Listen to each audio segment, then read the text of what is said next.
is the 7th lesson in Unit 1.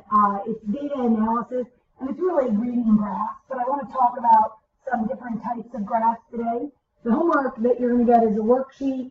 The test is on Monday. Tomorrow we'll do a review, and here's other information.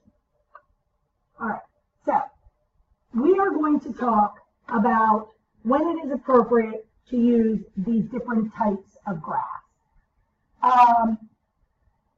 A bar graph. You display data. So frequency of data. So let's say I went down to the cafeteria and asked what your favorite lunches were.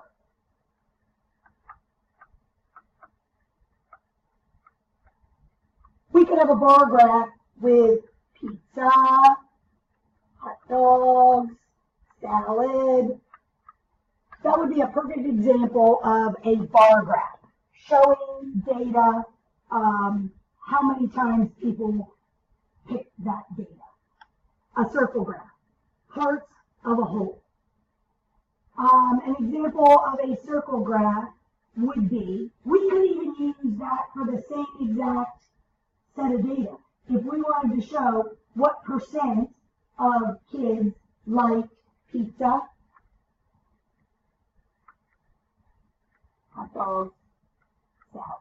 So sometimes the same data could be displayed different ways, but a circle graph shows part of a whole, really percents out of 100. A line graph shows trends over time. A great example of when you would use that would be temperature changes throughout the day. So it would look something like this. It's going up in the morning, down at night, maybe there's a peak in the valley because it rained, but a bar graph would show data over time, and that's the most important thing, over time. So the temperatures for the day. A line plot, histogram, stem, and leaf. They are all used to show a frequency distribution. A line plot is something like this. If I wanted to do grades on tests, so 85. 2 people got an 85, 90. 3 people got 90, 92. 1, 94. 5. That's what a line plot looks like. A histogram is a bar graph that has ranges. And stem and leaf looks like this.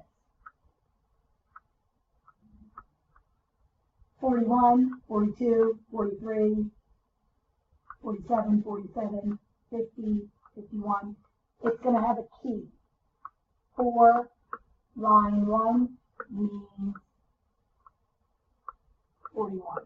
A great place to use a stem and leaf would be if I wanted to list my test scores.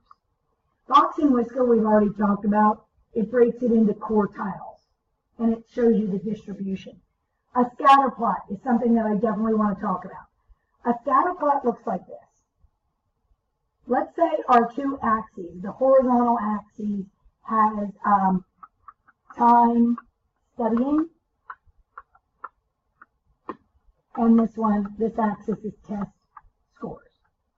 So, if you don't spend a lot of time studying, your score is going to be low. The more time you spend studying, the higher your test scores.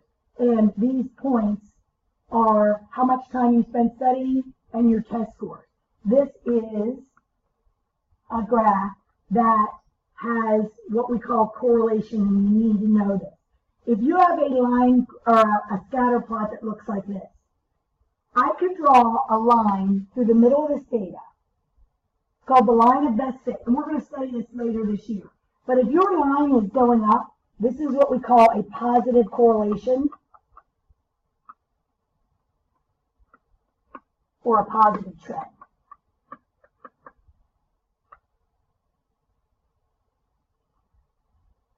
If your data in your scatter plot looks like this, and your line of best fit goes down, this is a negative correlation.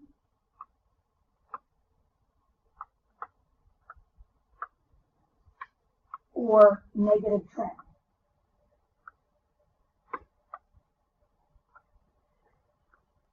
in a negative correlation, one thing is going up as the other goes down. So you could say this could be time studying, and this is time for video games.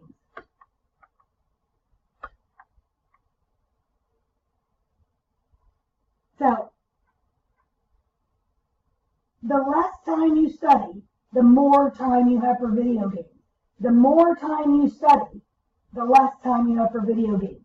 A negative correlation, one is going up as the other goes down. Positive correlation, they are both going up. The more you study, the higher your score. And then you can have something that looks like this. I'm going to do two things, shoe size and income. That's a terrible way.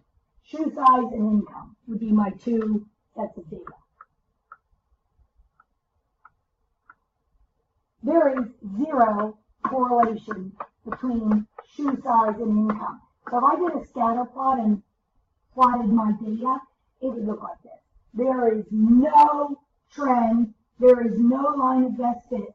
It's scattered all over the place. Because you can have big feet and make no money. You can have big feet and make a lot of money. Small feet and make a lot of money, or small feet and make no money. So the data would have no correlation or no trend. No correlation.